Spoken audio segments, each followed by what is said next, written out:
Hello, everybody, and welcome to The Block presented by Around the Block Network. Got a good show for you tonight, really quick show. Obviously, we usually go on Sundays, but tonight we're going to go over into Monday night here because of Father's Day yesterday. Wanted the day off. And we only got one headline for you starting off, and that's a quick one. And it's obviously the U.S. Open.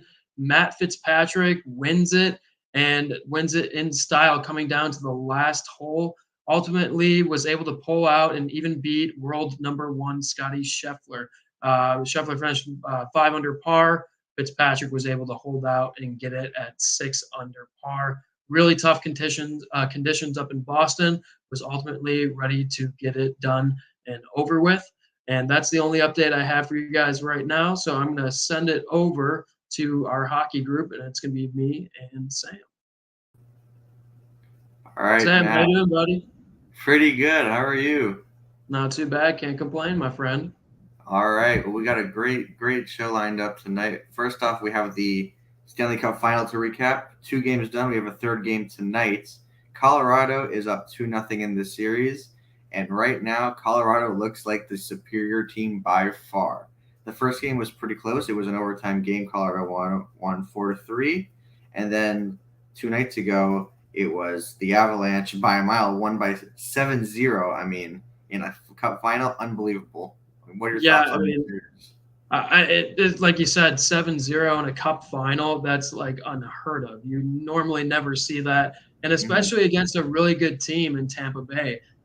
They still have one of the best goaltenders in the league, and the fact that they were able to, just really just not stop anything from Colorado, from their starting top line to the bottom uh, line at their, it seemed like they were struggling all night, and I, I don't remember ever seeing a final off to this hot of a start, and it's really concerning too. Uh, thank goodness that Tampa is now going to have their games back at home. Hopefully, their fans will be, in it enough to get them a game or two. But at this point, right now, it seems like Colorado's on their way to winning a Stanley Cup. Sure, it looks like it. I mean, looking back on Tampa's run, they won those series through grit, through experience. I mean, these are words that are pretty vague in general. I don't usually like that using them to describe what teams are doing, but that's what it seems like Tampa is doing, right? They're just grinding out these games. You saw it against Florida. All those games were 2-1, 1-0 games, and then against the Rangers, we saw something similar, right? There were more goals, but it was a very defensively driven game. It just seems like they've met their match here. You know, the absence of Braden Point didn't seem to affect them too much. Now that he's back, he's still not looking 100%, and Colorado's speed is just dictating this game or this series. Yeah, it's very hard anytime for a important player like Braden Point to come back into any type of lineup because just playing without him for so long, you have to get used to, the next guy up mentality. But when you bring a superstar back, it's not always easy. And that goes for all types of sports out there. It could be basketball, it could be football. You got to learn to play as a team. It's a team sport. That's the whole reason why they have all their names engraved into the cup at the end of the year. It's all about working as a team. And for them right now, it seems like they're in big trouble and they need to figure out something and something fast for this next game coming up. And I mean, if I'm Colorado, though, I've got all the confidence in the world. As long as you snag one game on the road here, you got to have a really good feeling about yourself. There really are no flaws in Colorado's game, too. Their speed is unmatched. They're very patient with the puck when they need to, and they don't put themselves in bad scenarios. They just play simple hockey and they execute it very well at a high skilled, talented individual play. And I think at the end of the day, right now, even with guys like Braden Point coming back for Tampa, I like the young guys for Colorado, especially Makar. That guy is probably this day and age, Bobby Orr, just watching him play, he's absolutely insane. The way he can move the puck, stop on a dime, you don't really think about it, but the way that even guys like McKinnon still and Landeskog, the way they can do cuts on the ice and be able to change their direction in a second, especially when they're flying, going so many miles per hour on the ice. It's unbelievable what this team can do, and they find each other well. I've never seen a team work so well from defenseman to forward of just finding them and reading the ice wide open. It seems like they can make the pass at any given moment And through that, I think they're the favorites, and I think they'll have a ring within the next 3 games. Yeah, and they're not even at full strength, right? Burakovsky's now banged up. Kadri's been out this whole series. Kadri was point per game this year. I mean, it's ridiculous their depth. I mean, Samuel Girard, a really strong defenseman for them, went out in the playoffs and they haven't skipped a beat. It's crazy. If you're Tampa, I'm going to ask you this to start off. What can they do to get back in this series? Tampa. Well, first off, they're going to need strong support from their defensemen because obviously what's been going on in the first couple of games was scoring for both teams in game one. Obviously, went to overtime and really good commitment and chemistry going on through Colorado in game one. But when going into game two, it's just so much speed, man. It finally looked like Tampa. They had some old guys. It looked like they were the guys with the older team, which they are. But at the end of the day, they're still young enough to be able to win Stanley Cups. It just seems like at this point, you can only ask for so much from their goaltender. He's the best in the world. But at the end of the day, it's just with a team that they're facing right now, it's so much. So they need their defensemen to step up. Take the offensive chances when you can. Don't do it out of point blank because at the end of the day, Colorado will hurt you with that. So they just got to play smart, spend more time in the offensive zone, even if they're not necessarily getting shots through or getting goals. Just make sure the time is split up tremendously over on the offensive side and don't be in your defensive zone because Colorado will wear and tear you out. Absolutely. I mean, they're a smart team. I think they should know what they're up against. I think it's clear to everyone they're not the superior talent team here for the first time in years, maybe for them. They're the ones with the talent deficiency. So they have to play like it, right? So really, really conservative in their own end, not taking any chances and just really grind out, get on the power play. We know their power play is lightning in a bottle, right? Even like 3 years later, like they just had all this time together. They know what they're doing. That's got to be their chances on the power play. I mean, Colorado just looks determined, right? They had a pretty ugly exit last year. I think they're not going to fall for Tampa's tricks. So if Tampa's going to do something, it's going to be just play John Tortorella hockey, really dump and chase. Yeah. No, they do need a little bit of a giddy up in their step going forward, and then they're going to need their solid guys to come up. Maybe not the classic answer like in a guy like Steven Stamkos, but you need Kucherov. You need him to come up. He's your guy that has always been Mr. Come Cool Collective and really hurt teams in the playoffs. You need him to come up clutch. I think that's the player that's going to determine what happens in this series over the next 2 home games at home. Yeah, and we'll just have to see.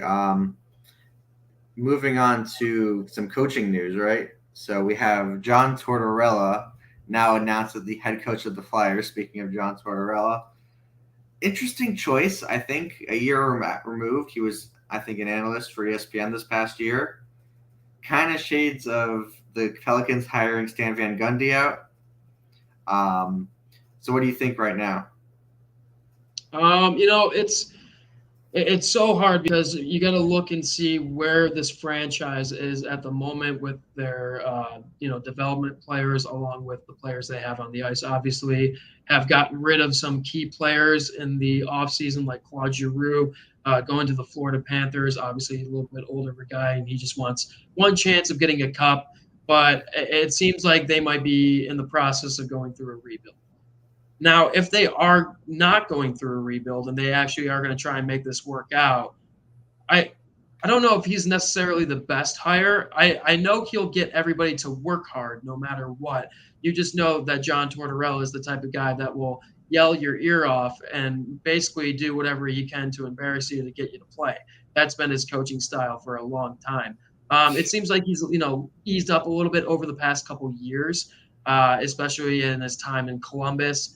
But I'm not too sure about this hire, especially I don't think he's the type of style you want for these young guys being brought up into, especially with his style of old school style of coaching. The one thing I will say, though, if there is a personality to fit and match the city of Philadelphia. It's John Tortorella, though, just to base out how antsy they get at times and stuff, and they really do get into it, and they'll let you hear it. So if they're going for basically the personality check, yeah, good for them. They got their guy. They got the guy who matches the city. But other than that, I don't know if it's great for the organization going forward. Okay, so you were pretty nice about it. You gave them the benefit of the doubt, maybe. I'll be brutally honest. I don't know what they're doing. This is a terrible move on all fronts. I think I've been pretty critical of John Tortorella in the past with Columbus. I think his style is outdated. It's old. And even if you buy in to his dump and chase, low event hockey, you have to have some self-awareness if you're the Flyers that you are not ready to win. This is a team way far out from competing. Even if you re-sign Claude Giroux in the summer, you saw they were terrible even with Claude Giroux.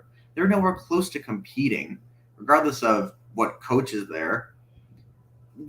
Yeah, I don't know though, because I really do believe at times and moments with organizations, it does come down to the characteristic that matches city or that matches the history of a team. And if anything I know, the Philadelphia Flyers from their startup and over the past couple decades, they've always been a hard grinding team. They'll hit you hard. They'll play a little dirty from time to time.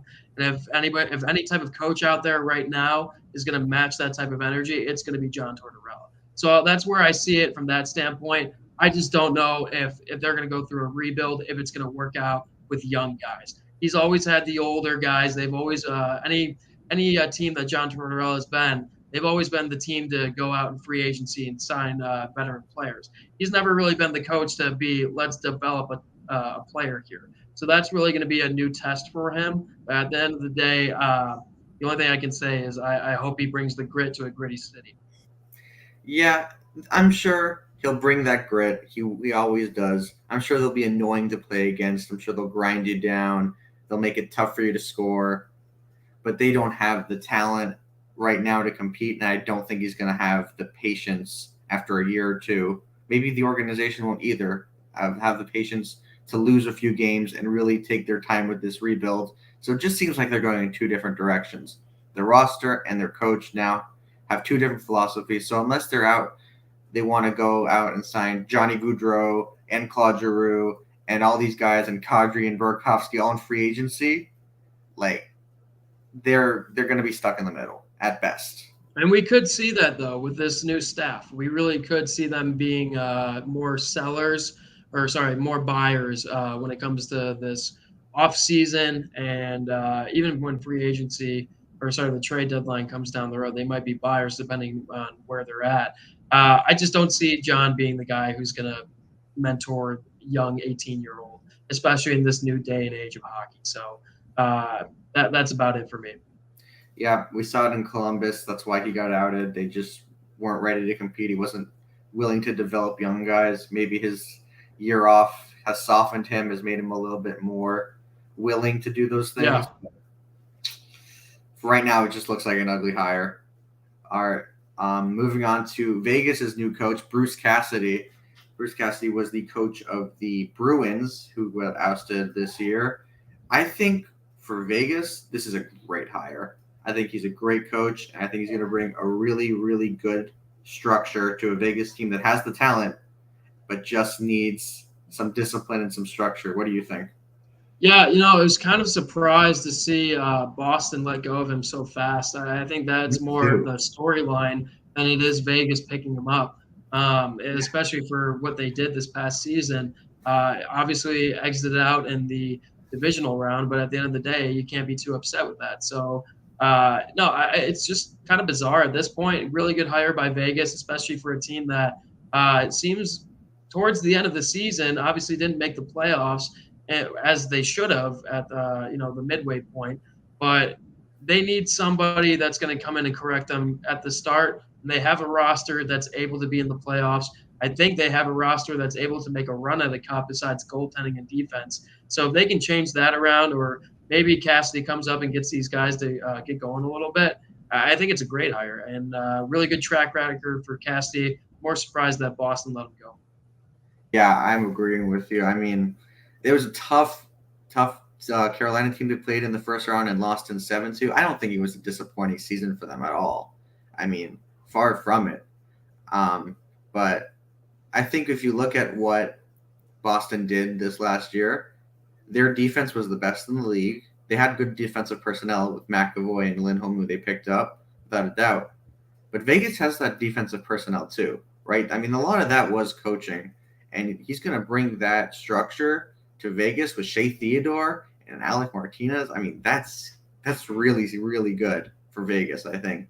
And with Yeah, it's going to set a different pace, to set a different tone in that locker room, especially for a team that's probably pretty down on themselves for how they finished the season, especially in acquiring a guy like Jack Eichel, who they thought was going to be able to come in easily and keep them ahead of the wild card race, but ultimately fell. So from there, you're going to have some pretty bad emotions. But going out and getting this guy, it's really going to turn everything around. So it's a good hire for Vegas. Yeah, I mean, if he can just find a way to take Eichel, Pacioretty, Mark Stone, and all the guys they have there and just form some semblance of a plan and a roster, I mean, they could really be a cup contender with Cassidy. I really believe that. Yeah, I believe so too. So good hire for Vegas there. The last coach that was just hired today, I think, was for the Dallas Stars. They got Peter DeBoer from the Vegas Golden Knights. Obviously, DeBoer outed after that pretty disappointing year in Vegas. He's now taking over Dallas's bench. Dallas made the playoffs and gave Calgary a pretty good run for their money in the first round. So it was interesting that they're looking for a new coach. I think they kind of overachieved this year. But do you see DeBoer maybe taking them in a new direction? I don't see them necessarily taking them in a different direction, nor do I see them going downhill. I think they just have a pretty solid team. Obviously, they had elite goaltending in the playoffs, so that could, really just blind everybody of the whole Dallas Stars season because without their goaltender, the way that he played in that series, they could have been an easy 4 games and done. At the end of the day, though, it seems like Dallas has always been in the situation where they have their key top 6 players on the offense. They have a pretty good guys in defense. Goaltending's always been a question. It seems like they have a guy now. Let's see if it continues into next season. But I just don't know if he's going to be enough, this new hire, to get him further into the playoffs. I don't think he brings that much emotion. And you saw what just happened with him in Vegas. So I'm not feeling too good about it right now. What about you? This is a risky hire. I mean, Pete DeBoer has had, I think, more failures than successes in his time. When you look at his tenure in Florida, where it's disastrous for reasons not only related to him, and this last season in Vegas, I mean, it was pretty disappointing. They looked like they had the talent to be with Eichel, at least a Stanley Cup finalist. Yeah, and even though like Eichel came in off surgery, a pretty traumatizing medical surgery that he had on his neck there. So you're not going to be expecting a lot from him right off the bat. But it just seemed like the whole bench, though, just the whole communication just fell apart. Mm-hmm. And I don't know if it's necessarily just, a bad end of the season for him. But like you said, the track record doesn't really line up for him. This was kind of more of a head scratcher of a hire than the John Tortorella hire, in my opinion. Just because I don't know why Dallas, a pretty successful organization over the past couple of years, would go ahead and just be like, this is our guy. This is what we want to do. It seems like they're just kind of going for average coaching right now and just going for a big name. At the end of the day, maybe John Tortorella might have been a better coach for Dallas than him going to Philadelphia. But at the same time, it's kind of interesting to see what these higher up teams that are in the playoffs, but getting early exits, how they're operating and bringing new head coaches in and getting new staff for teams that have young talent. It's really hard. That's something you don't want to mess up over a period of time, especially when the kids are in their early 20s. So kind of a head scratcher, like I said, for me here watching Dallas. But we'll see what happens down the road when the season comes around in October. Yeah, I mean, I guess Dallas got sold on the DeBoer that was in San Jose, who took them to the Cup final with a loaded team too. I mean, Thornton, Marlowe, Pavelski, that team was stacked. They better have made a Cup final, really. Yeah. So I think they're banking on him being that guy more than last year's Vegas DeBoer Florida guy. But I guess we'll see. I think this just is a lateral move. I don't feel that strongly. So you would have taken Tortorella instead?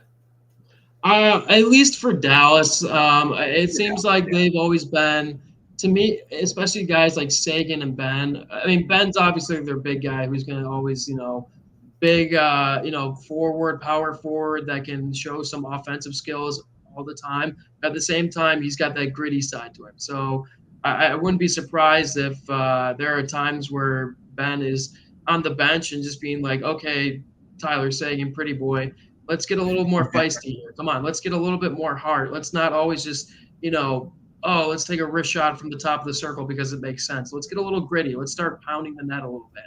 And I think that's the old school and John Tortorella, which I still like to this day. So when it comes to playoff hockey, most of the time it's always garbage goals. It's always that extra fight that ends up turning the game around. And it may be a weird angle shot. And if anything, that's just old school hockey. It's those weird rebounds, and you got guys piled on top of each other in front of the net. So that's why I really do like Tortorella over some of these older guys.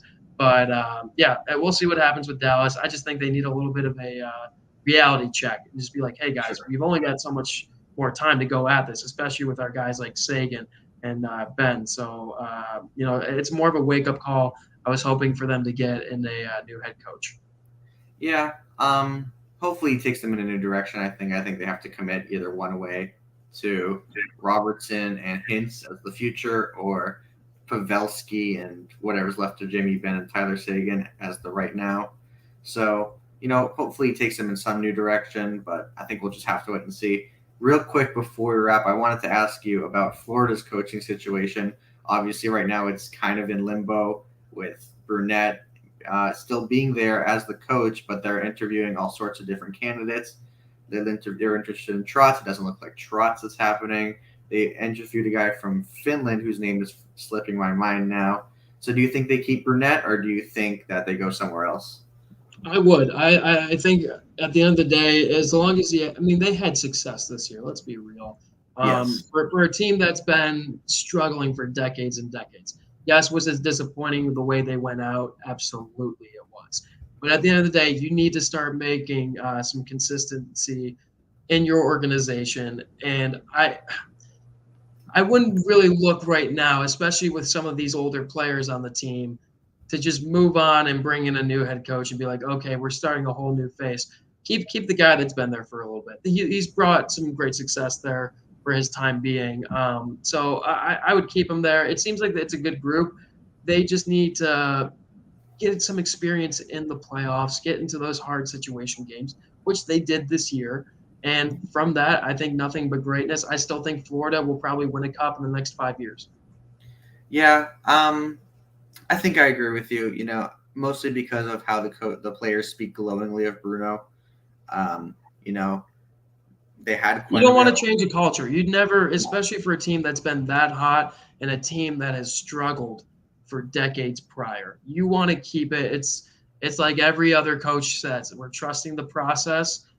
Literally, though, the fact that they have made it a reality this past season, they just need to keep going with it. That's why I would keep it. I would keep it steady right now, unless there's somebody else that comes up or says they want to come out of retirement and coach. Then I'd be like, okay, maybe this is a possibility. Right now, keep it as it is. Yeah, you're right. The players had Quenneville, and they speak glowingly of Bruno. They want Bruno around. They want him to stay. I think that he's a first-year head coach. He wasn't going to be this tactician mastermind right off the bat in the playoffs. I think you should just let him learn. Let them get him maybe some experience assistance if you want to, but let them learn. Let them learn together. Let the nucleus stay intact. Don't go changing out pieces right away. I don't think that's good for the development. And they've handled it this coaching search has been pretty poor. I think overall they've been, it's just not the best way to handle it. But I think if they stick with their guy, it's salvageable, and I think it's probably the best move going forward. I agree. All right, so that's going to wrap it up for us here. We'll turn it over to basketball now to see what Ben and Tim have to say.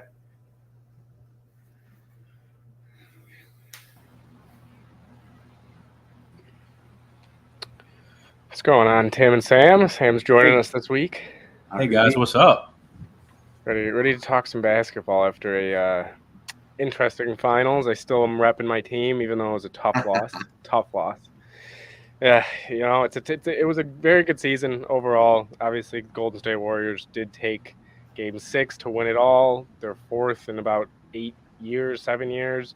Steph Curry wins his first Finals MVP. So, obviously, season's over. Steph's cementing his legacy even more. Now the question is, where does Steph rank? Is he top 10? And where do you guys have him to start? And then we'll go around. We'll start with Sam. So right now I have Curry all-time. I have him 10th, a smidge behind Kobe Bryant at 9. So he's overtaken Shaq for me personally. And I think to overtake Kobe, I mean, he's right there. It's a matter of opinion right now. I just think Kobe's legacy overall has been greater through so far in his career. But if Curry sticks with what he's doing, I could see him getting up as high as maybe 6 even. What about you, Tim? I mean, if you ask me to pump out a list right now, I think Steph probably falls in my top 10.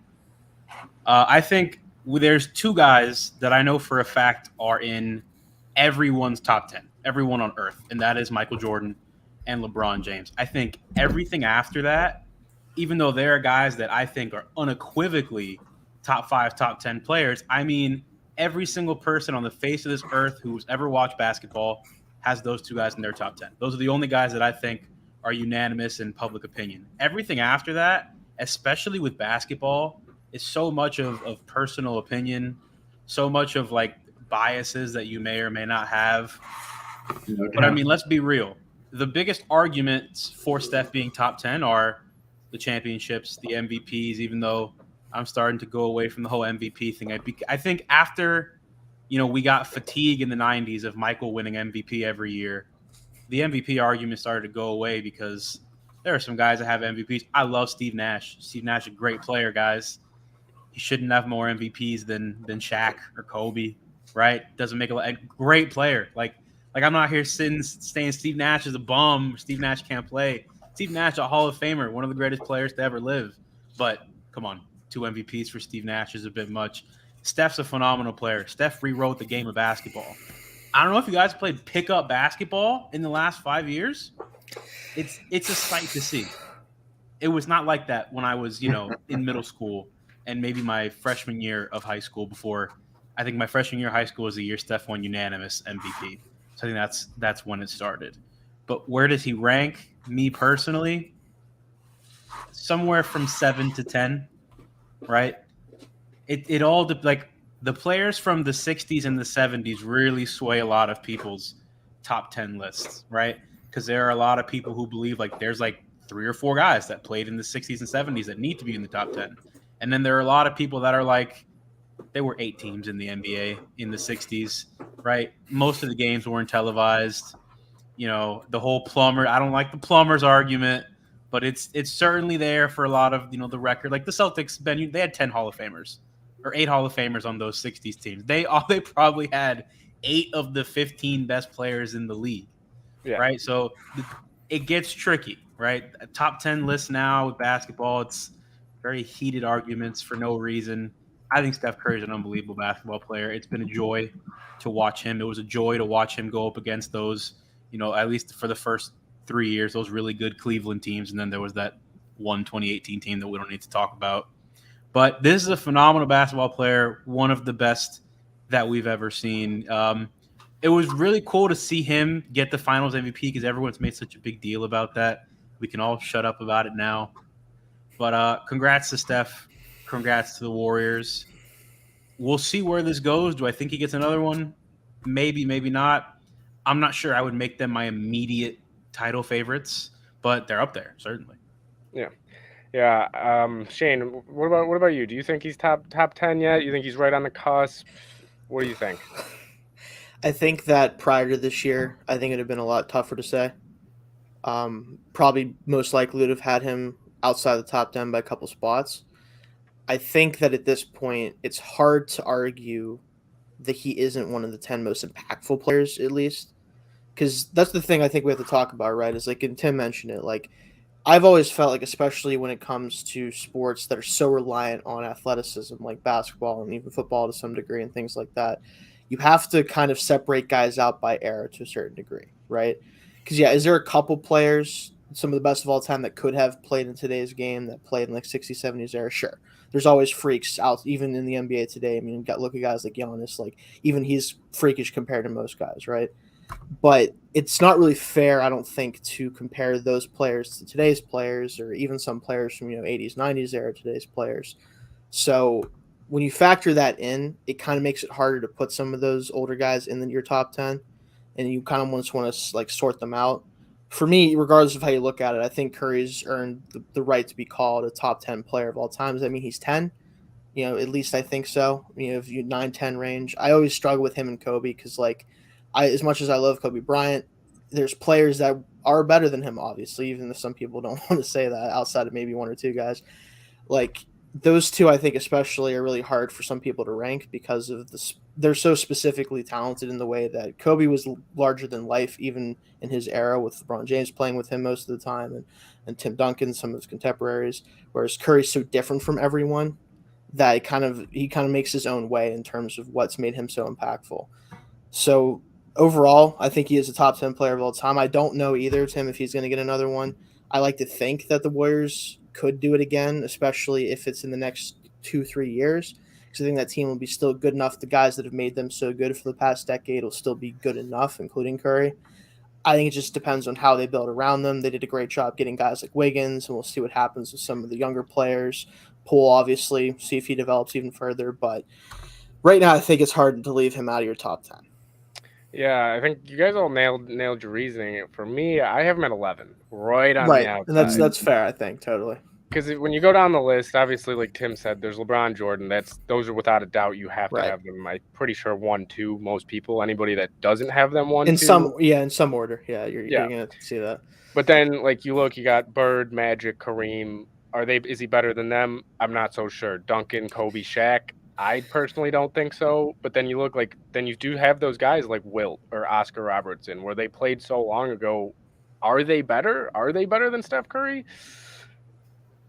Maybe, probably not. I mean, it's really back and forth. I mean, but then you even look at the argument of KD, right? Right. You would have looked 4 years ago. That's a tough one. KD was the greatest scorer. People say he's the greatest scorer ever. What's the difference between him and Steph Curry? Steph Curry can just shoot threes like it's like nobody else ever. Nobody's even come close to being able to shoot threes like he can.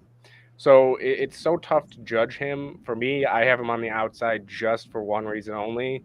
And it's because he's only been doing it for about 8 seasons, 7-8 seasons. When you look at these guys like Jordan, LeBron, Bird, Magic, Kareem, how long did they did it for 10 plus years? I mean, you look at Curry, he's got 4 All-NBA first teams. You look at everybody else that I just said, LeBron 13, Jordan 10, Bird 9, Magic not like you got to get a little more here. But that's the other thing though with Curry is it's different. You can't just say accolades or whatever because he literally changed the game. So he's one of the I think he's one of the hardest players to judge. Mm-hmm. I can see him as high as people putting him as high as 8, 7. But I've seen a little too much of people putting him top 5. Yeah, that's definitely hard to argue. If he gets 2-3 more rings, we'll talk about it. Yeah. Until I say he's got to do it for 2-3 more years of putting up 26, 27, 28 points, or win one more ring, and I'll have him in my top 10. But even these past 7-8 years, I mean, does he have 4 finals or 4 championships without Kevin Durant? That's a question we'll never know. I mean, obviously, KD kind of ruined the league for 3 years, or 2 years. Yeah. But like the year that KD got hurt, what happened? They didn't win. Kawhi came out and won. So he did have 47 in one of those games, though. I don't know if I want to blame Curry, but yeah, that was a tough. He did. year. I don't remember if it was the elimination game or one of the early games they lost. He did put up a stinker though. Yeah. It was I mean, the same before- thing happened in this finals in game Yeah. 5, I think, right? Yeah. And I don't even think Kawhi was guarding him during this stinker he had. I don't But think like we saw in this finals, Curry's good for one stinker a series, Mhm. right? When your game is that reliant on jump shooting, it's going to happen. There's just going to be Yeah. nights where the ball doesn't fall your way. Mhm. I also think, though, this is the other thing. If his defense hurts him. It really hurts him. If he was Yeah. even, because he's gotten better over the years. Don't get me He's wrong. not a bad defender. It's more that he's not an impactful defender. I don't think. But even if he was even if he was a little impactful, I'd probably have him top 10. But he's just not. He's not. It's such an interesting thing to look back on, right? When we look at those Dynasty Warriors, the 2016 to 2017 Warriors, what would we ever have thought that we'd be having a discussion about Curry's legacy and being better than KD is like not even a question? He's just the better player in history. It's ridiculous to think about because Kevin Durant during those years was such a game changer for them that it's just crazy to think about. Yeah, I mean, Whether it's his fault or not, we're going to look back on that Kevin Durant decision to not even leave Golden State, just to choose the team that he chose as one of the worst decisions a free agent has ever made.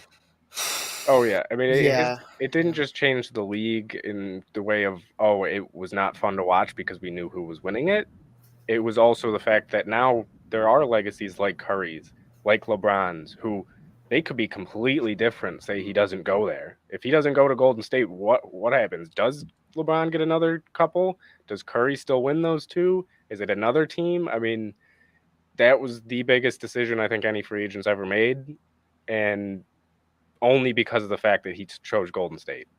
Well, LeBron's decision was bigger, but I think Kevin Durant's had more More more just general. And think about taste this. looking better. We're looking at it from Warriors Cavaliers in terms of what happened in those games. I mean, what if Kevin Durant does go to the Celtics that year? Does Cleveland get to the finals? Yeah. I mean, could the Celtics be running off like 5 straight finals right now? I mean, it's a great question. I mean, Kevin Durant, that I will forever not like Kevin Durant because of that decision. That's all I'll say. I mean, It's it so ruined hard, the league man. for 3 years. Yeah. As much as like that whole dynamic, like I still think even during that time, and like there's been talk about this recently, and like who was actually the focal point of defenses during that time, like Kevin definitely benefited a lot from being there because he played with Curry, right? Like it took so have you much. guys seen the compilation video on YouTube? It's a lot of transition plays, right? Mhm. Kevin Durant's got the ball coming down the court. Steph Curry's retreating to the 3-point elbow. 2 defenders follow Steph. Kevin Durant's got an open dunk. I mean, It was again, if I it's could find the insane. video, I'd put it Like, up, but it came out like but 3 weeks ago. That's the problem, right? It's not even against like anything against Kevin Durant, but like the gravity that Curry has is different than maybe anybody ever has, right? Like this, it's a different dynamic because Kevin's a great 3-point shooter, he's a great jump shooter, he's pretty much a good shooter at every level of the court, right? It's still different than what Curry's still different than what Durant provides. And I think it obviously opened things up to a ridiculous degree, right? Because that's why it ruined the league and why people say that is like, what do you do? Like, yeah, you could leave Curry one-on-one with somebody, but that's basically just taking a 1 out of 2 chance of getting burned, especially in transition, right? Or you could hope that KD misses an easy one or something like that, or something happens or whatever. Like it, and teams chose to let Durant be the one that was the primary scorer for that reason, because they knew like the odds of it coming back to bite you was a little bit less with Durant than with Curry. I mean, that team still in my mind was the greatest team ever assembled. Talent-wise, yes. You have, I mean, we're talking about these two. We're not even talking about one of the other greatest shooters of all time. Yeah, maybe Klay the second Thompson. in terms of just 3-point shooting. Yeah, If you look at that team up and down, I mean, they may have not have had a big time center or anything, but come on, didn't care do at you the need a time. big Who time did? center when you have those three? No. They were called the death I lineup have, for a I have a reason. very serious question before I think we have to like move off this topic. yes, yeah. Give me 2022 conference finals and on Kevon Looney on the 2017 Warriors. Do they win 77 basketball games? Maybe. Probably. Yeah, honestly. The dude was unbelievable. And honestly, not He from stepped the up Memphis huge. series on, because he had that like 23 rebound game against Memphis when they closed them out. That dude's been unreal. Yeah. When the playoffs started, it was all right. Kevon Looney's going to re-sign with the Warriors. Now it's like, nah, he might go Yeah, get he might go get some double-digit money. millions. Here in the Yeah. Timothy Mozgov contract, Yeah. 4 years, 72. So Yeah. we do gotta to move on to the next biggest topic in the bat. This is how basketball works. Hey, finals end. It's draft for it. time. Mhm. Let's go. Wish football. Everybody like else that. cares, and all the other teams start to care. Yeah. So, Shane, I don't know if you got the memo. We were tasked with coming up with one Yes. bold prediction for the NBA draft. So, Ben, let's kick it off with you, my man. I do actually. I have two, but I have one that has to do with Kyrie Irving. Just Ooh, because I okay. think Kyrie Irving I gets like dealt this. on the day of the draft. I don't know Okay. where, whether it's the Lakers or the Knicks or whoever it is. I think Kyrie Irving will be moved on on draft day. Okay. That is my non-draft prediction, I guess. I mean, it's Okay. technically a draft prediction, but not player-wise. Right. My other bold prediction, if the New York Knicks do not trade for Kyrie Irving, they will trade up to number 4 with the Sacramento Kings to take Jaden Ivey. I think I've been hearing a lot about how they're really, really love him and they really want to go get him. And there's been a lot of talk about Sacramento wanting to move back. Maybe we see it. Does Julius Randle get traded? Does somebody else? I mean, who knows what happens there? But for the Knicks, I mean, I think it would be a good move to go get Ivy. And also, I don't think it would take much knowing Sacramento and knowing how they do business. They'd probably make a dumb trade to just go back to 11. So those are my two predictions. I mean, they're both kind of far-fetched. I would say the Knicks one's more realistic of trading up. I don't know if the Kyrie Irving one's really realistic, but yeah, I'm going to go with Kyrie Irving getting traded and the Knicks trading up to number 4 with Sacramento and the Sacramento going down to 11 and the Knicks taking Jaden Ivey. It's a pretty So good based idea. on that report we saw today, if you see in the next 3 days Kyrie Irving opt into his player option, it could mean that he is getting dealt on He's draft day. gone. Yeah, it would make sense if that was the Which, case. based on what we heard 2 months ago, could also mean that Kevin Durant is getting dealt because I don't think he wants to play without Kyrie for whatever reason. I mean, other than that, the rest of the roster is bad. It's Right. very bad. Yeah. So, Sam, first let's say what we think about Ben's. Ben, I think the Knicks are smitten with Jaden Ivey, and I think there was a report today saying he feels the same way. I think he straight up said, "I want to go to the Knicks." And we know his mentor is John Morant, and just imagine John Morant in the Garden. Yeah, I mean, how much would it take really though for the Knicks to move up from 11 to 4? I don't know. I think a player has to get it done because the Kings do say that they're in win now mode. Ship Julius Yeah, Randle. What is he doing on that contract? I mean, come on, he's overpaid. I mean, it makes sense when you consider how committed the Kings seem to be to De'Aaron Fox that they wouldn't draft another guard. I see it making sense. I just think that quickly in New York complicates things. I think they're really committed to him. I really do think they like him, and I don't know if they want to draft another sort of score first guard to pair with him. That's my only hesitation with that. Unless they trade quickly in that deal. I think Quickly and Ivy could play together, but the odd man out is Derrick Rose there. Like, if Jaden Ivey gets drafted by the Knicks, I think teams are going to immediately call about Derrick Rose. Mm-hmm. Unless he really just wants to be in New York and embrace the sixth man role. But I think at this stage in Derrick Rose's career, he either wants a championship or he wants to start and score a lot of points. Yeah. Yep. Yeah. So, What do you Sam, think? do you want to go next? Sure, I'll share mine. So my bold prediction is that Keegan Murray slips so far that AJ Griffin gets taken first. So AJ Griffin being the first small forward off the board, and Keegan Murray falls way beyond that. So Yeah, I look I mean- at Detroit at picking 5. I think they see Keegan Murray. I think that's the obvious pick for them. I don't know if they go that direction. I think they choose upside, and AJ Griffin has upside. I think it'd be a good pick for the Pistons to do that. I mean, you already have your star in Cade. You're not. I mean, you can let him develop then too. You don't have to force him also into that superstar role, that number 1 role. So it makes sense to me. I don't think they can go wrong either way. I mean, 5 is one of those spots where unless one of the top 4 guys fall to you, you can really go with a couple of guys there. So I could see it. Mhm. I like that, and they're definitely going to need spacing if their starting lineup is going to have both Bagley and Isaiah Stewart. AJ Griffin's a great 3-point shooter. Sadiq Bey can shoot. Cade Cunningham with the ball. If it's going to be Bagley and Stewart, definitely need 2 shooters alongside Cade. Yeah. And as far as I go, I think that we're going to go to Sacramento again. You were talking about them a little bit, Ben. I do think they do take a guard. I think that they take a different guard than is being projected, though. You mentioned about how they kind of want to win right now. And I think that they liked the skill set that one of the players to trade away with Halliburton, and they want to replicate that with a different player. Dyson Daniels instead of Ivy. More of a high IQ guy, not the most athletic guy in the world, but more of that hybrid, like combo guard type of skill sets. Give them something that they had with Halliburton that they decided to move on from for still whatever reason. I still don't love that trade for them, but I think that if they do want to go in that direction still and have a guard that maybe has a better chance to play with Fox, he would have a better time dealing with him and playing with him on the court. Yeah, my only hesitation with that one is he reminds me a lot of Davion Mitchell. Yeah, So exactly. how do you want 2 guys that are kind of both more defensive minded than offensive? I mean, it's Sacramento. Sacramento they could pick anyone. They could pick Jalen Duren at 4, and I wouldn't be shocked. Like I thought about saying that just because I thought it'd be funny, but I Nikola Jovic.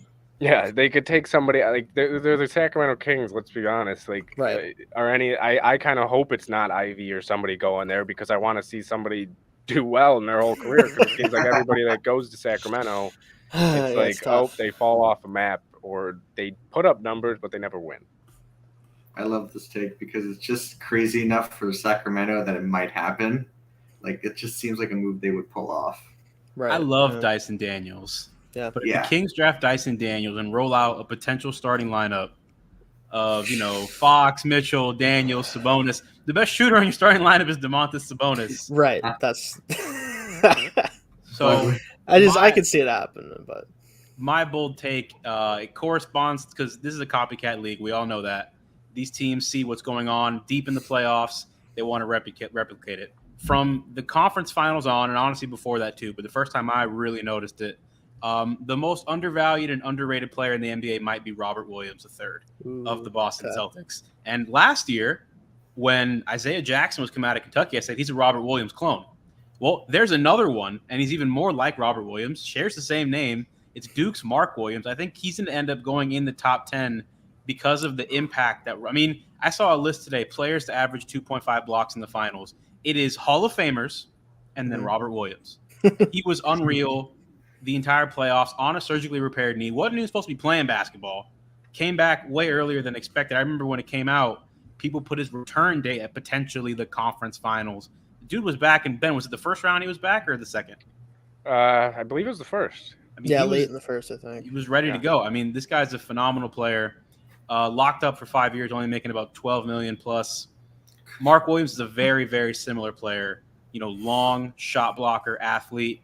To me, the NBA is going in a direction. If you don't have Jokic or Embiid at center, guys who can do everything, just get a guy who can rebound, block shots, run the floor, pay him cheap, right? Mitchell Robinson is going to hit free agency this year. No one in their right mind should give Mitchell Robinson like $20 million because he just does the basic center things. But they're going to. Yes, right? Jarrett Allen got 20. Good player, no doubt. But his impact is not $20 million impact. So that's my bold take. I think Mark Williams, whether it's a team that's picking top 10 now or a team like the Hornets who's dying for a lob threat type defensive center, moving up from 13. The last thing before we move on is there's an update on betting odds for the draft. Paolo Banchero's odds to go number 1 have skyrocketed in the last 2 days. So yeah, I'm not going to be surprised if he's the next time we speak will be after the draft. So maybe this is laying the foundation for a potential trade up to number 1. So the next topic just kind of slid under the radar right after the NBA Finals. Charlotte Hornets thought they had a coach in former Nets head coach Kenny Atkinson, served on the Warriors staff for the last few years. And then he said no. Out of nowhere, turned down Michael Jordan. I'm sure Mike took it personally. What do you guys think about this for mainly the Hornets, but also, the Warriors originally losing 2 top assistants, now only losing 1? I mean, I think it means that Steve Kerr doesn't have that many years left of coaching, and they told Kenny Atkinson that you're going to be taking over. That's the only reasonable answer. You don't turn down a head coaching offer unless you know something's going to happen. I mean, why would you want? I get it; they're a great franchise, and they've been great for the past however long. But why would you stay as an assistant when you can go make probably a lot more money? Go be a head coach and go try to now make your own legacy. So the only thing it tells me is maybe Steve Kerr, they told him, hey, we have a plan that once Steve retires, even if it's 5-10 years down the road, whatever it is, that you're going to be the guy that we want to take over. But that's really the only thing it means to me. And for the Hornets, I mean, it's just they can't really get anything going for them, I guess, besides LaMelo Ball. Yeah. Important to note about Steve Kerr, he's had some back problems really since he took over as the Warriors coach.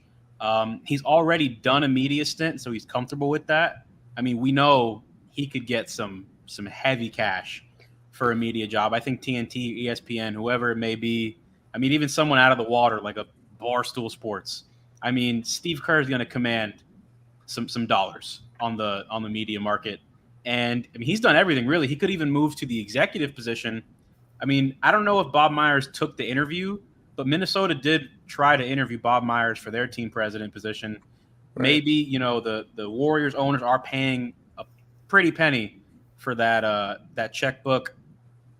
Maybe they don't want to pay, Steve Kerr a top contract, Bob Myers a top contract, and the highest payroll in the league. There's a possibility. I know they say they don't want to spare any expense, but it's easy to say that until the check comes in front of you and all these guys want new contracts because you're winning and winning and winning. So don't be surprised. Maybe one day Bob Myers goes somewhere else for a big payday and a new challenge, because obviously a lot of these guys get burnt out very fast. So Masai Ujiri leave Denver for no reason. And then there was rumors of him leaving Toronto after the championship, right? So we could see Bob Myers go somewhere else. Steve Kerr, less stressful, less physically demanding job as an executive. And then Kenny Atkinson, who I think is a pretty good coach, could potentially head to the head coaching role of the Warriors. I think this would probably be somewhere in the post-Steph Curry world. Yeah, it makes sense. I think for me, this just is terrible for the Hornets, not just because they're losing their guy, because how many coaches are left that they can pick, right? How many assistants can you pry that you feel good about, or former coaches that you feel good about? I mean, do you go with Mike D'Antoni? Do you run that no defense, just LaMelo Ball scoring 80 points a game offense? It would be great for LaMelo Ball. He would put up gaudy numbers. MVP. Oh, my God. In 2 years. But it's not good for winning. Yeah, MVP with a 39-43 record. Yeah. Losing games 180 to 185. My God. If that's their plan, God bless them. Really go for it. But I don't see a good option for them left. It's hard because, obviously Atkinson, if he's not going to this gig, it's not just because all of a sudden the Hornets became less attractive to him, right? I mean, you're getting a head coach offer is probably a big one, I'm sure. It, to me, like you said, Ben, it has to be something related to the Kerr. How long is he going to be there? Is he going to be the guy that steps in afterwards? Some sort of promise, I think, was made, right? And Kerr doesn't have anything left to prove. I mean, the guy has, I don't even know how many championships between a player and a coach at this point. 9 at this point. I think it's 9. Yeah, right. That's what I thought. He has nothing left. What is he going to have left to prove, especially in a year or two, if they're still winning, if he has another chance to win it? I mean, if he gets one for every finger, I mean, there's no reason to keep coaching unless he just really loves that enough to not do something a little less demanding. Like you said, get back in the media. Maybe he does take an executive position, but that's the only thing that I think could convince a guy that, again, the Hornets job is complicated, but it's not the worst job in the NBA or anything like that. It's not something that, if you're being paid a significant amount of money to make that jump, that you would just not take for anything else, in my opinion. So that has to be what I think it is. He did mention family reasons, supposedly, but I don't know what that means. Family, the fact that he doesn't want to live there and wants to, I don't know. That's the only thing I could think of, though. Yeah, I mean, whoever goes there, at the end of the day, you're getting a young star in LaMelo Ball. Right. So it's like Shane said, it's really not a bad spot. I mean, there's some things you'll have to straighten out, but Yeah. you got a 22, 21-year-old star in LaMelo Ball. I mean, not many teams have that. So, yeah, you could. I could see any. I mean, I would go there if I were an assistant. I mean, I don't know why you Yeah. wouldn't. And Kenny Atkinson, it has to be that you're going to take over for Kerr sometime soon. You figure. Yeah. So another team that, we talked about the Warriors playoff team. We talked about Charlotte play-in team. These are teams with expectations, and the Bulls had a lot of expectations going into last season, bringing in DeMar DeRozan, Lonzo Ball, Alex Caruso, full season of Nikola Vucevic. But they also had to understand in the back of their minds that Zach LaVine could hit free agency the next year, and he said he's going to, but now there are reports, rumors from the big guys. It's not, little guys or no blue check marks. This is from the big guys in NBA media who claim that Zach LaVine is now expected to re-sign with the Bulls, which is conflicting from what we heard at the end of the season when he himself said he's going to take free agent pitch meetings, right? And the Spurs were the team that everyone kept throwing out. But now the Bulls are expected to essentially run it back. And I'd love some thoughts on the LaVine situation, but also how do the Bulls get better than the 6th seed? Yeah, I mean, I expected it. I don't know why you wouldn't take the max to stay in Chicago. You don't have to move. You can stay with DeRozan. But for the Bulls-wise, you got to upgrade over Vooch. I'm sorry, but you really have to. He's the one – he may be able to shoot threes, whatever, but the man cannot be a dominant big man against guys like Embiid or Jokic or even Robert Williams. I would take Robert Williams in the playoffs over Vooch if he's my third, fourth option. If you're talking first or second option, yeah, I'm taking Vooch. But if I'm talking about a guy who I don't need to score at all, because that's the reality of it. Vooch doesn't need to put up 20 a game. He doesn't need to put up 18 a game.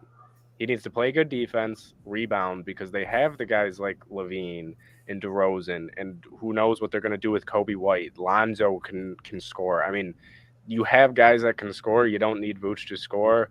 And knowing a lot of Bulls fans over this past season, the number one player who they can't stand anymore is Vooch. So go out and get somebody, maybe package him in a trade. Who knows? I mean, Gobert possibly. That would I think it would be a great move. You get your defense, you get your rebounding. You don't need him to score. It's not like Utah where, I mean, Utah, they kind of needed him to score, even though he can't score at all. He's one of the worst scoring big men ever. But yeah, I mean, Gobert maybe somebody. You got to go get somebody though. And Vooch is not the guy. I think that's the number one key. Maybe package Kobe White, Vooch, and the pick for somebody. I don't know, but that's what I would do. I'd upgrade over Vooch. It's hard because, and I think that is the correct answer to this question, right, Ben? Is if you're looking at it from the Bulls' perspective, first, Zach LaVine, take your money, man. You're going to get a little over $200 million on a max deal. Like, just take your money. Like, yeah, you could try to go to another team and maybe have a little bit more success, but the Bulls honestly were in a rough spot last year in trying to go up against the Bucks. That was just never going to work. And then not having Lonzo out there, and we'll see what he looks like coming off the injury. Caruso, like there's a lot of injuries there too. I think that this is a pretty solid team even now. But I do think upgrading at center, specifically in a way that you were talking about, where you don't need a scoring big man, you need a guy who can help mitigate all of the flood of points coming from the paint against this team, against teams like Giannis, like with the Bucks and everything. You're never going to stop those guys, but you at least need to do a better job of it than they were doing. Maybe that means, like you said, trying to go Gobert. I think maybe trying to move up a little bit using maybe Vucevic and some other guys. Maybe you go after Mark Williams, like you said, Tim, somebody like that. They can maybe fill that role for them. Even if he's rookie, he could probably at least do those things early on, and you hope for more down the road. What does Patrick Williams looks like, in his third year now too? Like, there's a lot of things that the Bulls have to figure out this coming season while they still have DeRozan and LaVine gets the extension if he does, so that we know what this team's future outlook is going to be. I'll be honest with you guys. I don't know if I believe these rumors 100%. I don't know if it's as done a deal that he's returning as it seems like in these reports. I mean, he said he wants to take the time to take all the free agent pitch meetings. I don't know why that would change. I mean, the only reason he should really want to stay is the money, right? The money is huge if he stays, of course. and being in Chicago, that's great. But I think this team's kind of a dead end. I mean, I don't think there's any real navigations for them to get better unless some team still believes in Patrick Williams and really values him highly. They could maybe package him and Vooch for an upgraded center like you guys were talking about. But I think for the Bulls, this is important. I think for LaVine, it's not as important.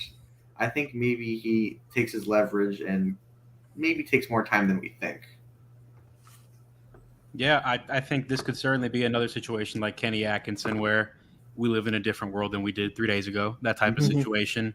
My quick, thoughts on the Bulls before we throw it to baseball. I agree with you guys. Vucevic, his role isn't really needed on this team. They've got scorers. For me, it comes back to Billy Donovan, right? We heralded him as this Greg Popovich type coach, but kind of underachieved in Oklahoma City.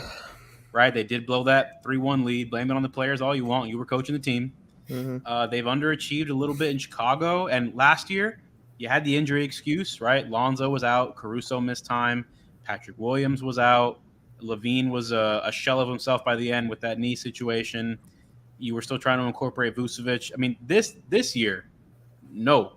You need to have bare minimum home court advantage in the first round, right? I need you to be the 4 seed with this much talent and this payroll and these names and the way you've been heralded as a coach. And if I was running the Bulls and they're not one of the 4 or 5 best teams in the East next year, I'd be telling Billy Donovan, you need to go. It's time to go because this team it's really good. They have a very good team. So I guess that's it for us. Shane, you're staying on for baseball. All right. Talk to you guys next week. Thanks, so.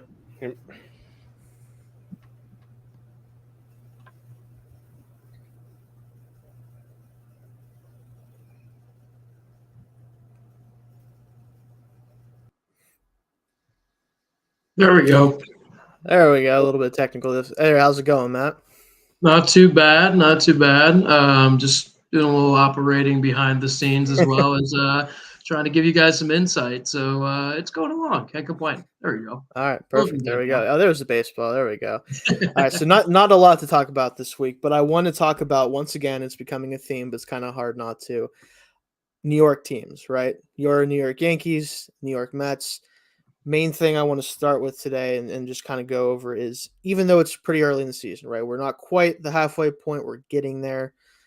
Do we think that the World Series is going to go through New York City one way or another at this point?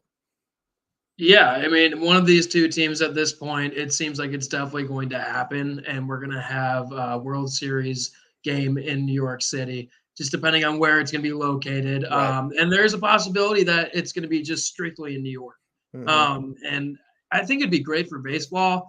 At the same time, though, we're so early in this season. Anything can happen. Slumps can be a real downer for teams, and even if they do have a great regular season, they could die in the postseason. So it's super early right now. But at this point, I still feel like the Yankees are the team to beat in the entire league.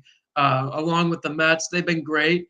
I know they're right up there too, right behind the Yankees. But at this rate, it seems like if I was to pick a team, it's going to be the New York Yankees, just because of how great their bullpen's been over the past couple series here. And it seems like they're back into a groove of hitting really good, especially guys like Rizzo, Gallo coming up pretty good. And then Judge is doing Judge things as always. Yeah. So it's really hard not to pick the Yankees. And I don't see a flaw, though. I don't see a flaw in any of their defense of style. They seem to play a really clean game. But right now, I just think they're the best team. Right. I think that's kind of what this comes down to, is these teams have been the best of baseball, right? And just kind of, no matter what you look at, if you just want to look purely at record, if you want to look at their overall statistics, what's gotten them to this point, Yankees just straight up in the best team in baseball. But in Mets' case, they just have so much depth across the field. There's so many guys that are at least league average hitters. I think that's a really important thing too, is this year there's been a lot of lack of hitting, right? Like pitchers have really dominated this year overall. We've seen some crazy numbers, including from some of the pitchers on these teams. But this team overall is the most hits in baseball, at least in the National League right now. They have the best on base percentage with the Mets. Talking about the Mets here, like they're getting on base, they're hitting the ball, they're doing the things that people always say is the most important thing to do. But obviously, we always focus on home runs, strikeouts, all those types of things. But this team is winning in the ways that is more consistent and you can rely on more. And the Yankees, as much as they hit their home runs, they're also, again, one of the better teams on base percentage in baseball. Pitching's been fantastic. Nestor Cortez Jr., who we'll talk about a little bit more in our second segment, he's been awesome, really surprising, good for him. And the Mets aren't even at full strength right now. I mean, you look at Scherzer's going to be coming back soon. Yeah, I was about to say, what do Yeah. you think this team's going to look like though when they get back and healthy? Exactly, and that's the thing with the Mets is that we haven't seen the actual most talented version of this team, right? Like DeGrom coming back hopefully in July, Scherzer coming back here shortly. Apparently, when those two are at the top of the rotation again, if they pitch to the level that even Scherzer has shown whenever he has pitched this year and what we know DeGrom is capable of, I think it's not super likely, but they might end up with a better record by the end of the year than even the Yankees might, depending on how those two finish the season. And if that happens, then I mean, it's going to be hard to not expect again one of those two to end up representing New York in the World Series.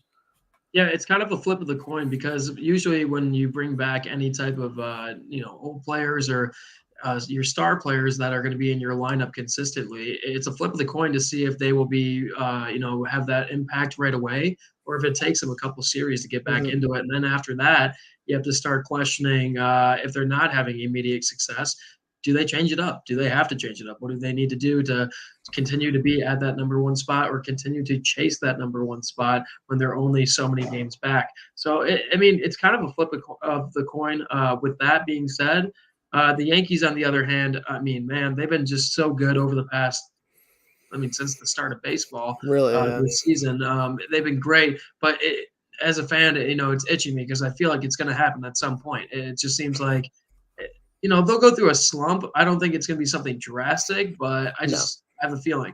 And I kind of wish they do that rather soon, just so I don't have that panic when it comes down to October. So, yeah, honestly, like a 3-7 to go into the All-Star, like the last 10 games going like 3-7 in the All-Star break might honestly be kind of favorable compared to hitting the All-Star break with just beating the brakes off teams, and then if you have a slow start, I agree.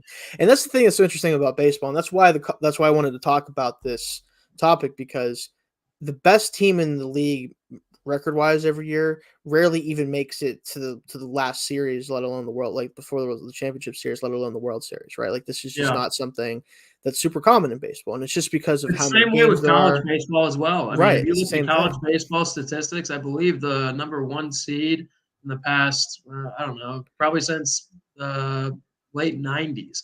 Only one seed, the only one seed has won the whole thing in college baseball in the College World Series. So it's not just the MLB; it goes through the entire sport. Baseball in general, is just so hard to win on a consistent basis, and sometimes it is just who is hot in that moment, right?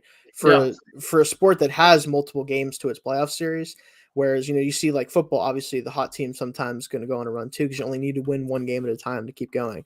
With baseball, you still have the series, and you'd think that more often than not, the best team would be able to find a way to win 3 out of 5 or 4 out of 7.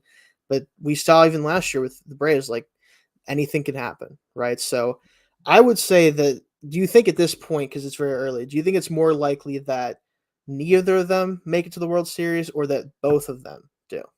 The factor of it being so early, the only thing is one of these two teams will be able to continue the success. They'll be able to stay in this comfort level for a very long time. Right. And that's just watching them, how they win games and being so dominant from the start of the season to where we are now.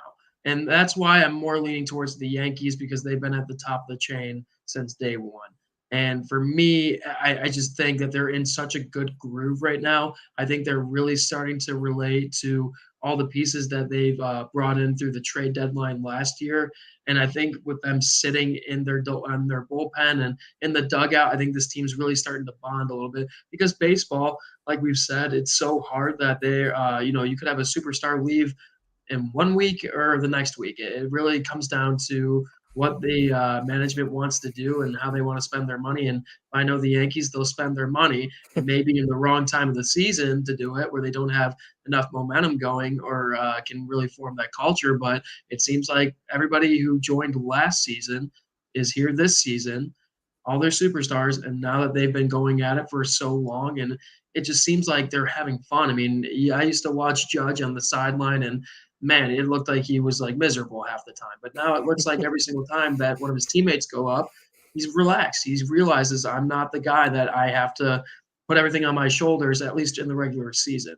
We'll see what happens though going forward. So I do think at this point one of these teams are going to make it. It could be very well be the Mets though. So we'll see going forward. Absolutely. And last thing, just again, the quick episode for baseball this week. I want to just kind of throw out, because this has been picking up steam as we're getting closer to that time. I want to throw out who my all-stars, at least position players, and my top 2 pitchers are going to be right now if I'm predicting the starting lineup for the All-Star game, right? So it's tough for a couple of these positions, some not so much, but for the most part, kind of a rough year if you're trying to pick starters especially.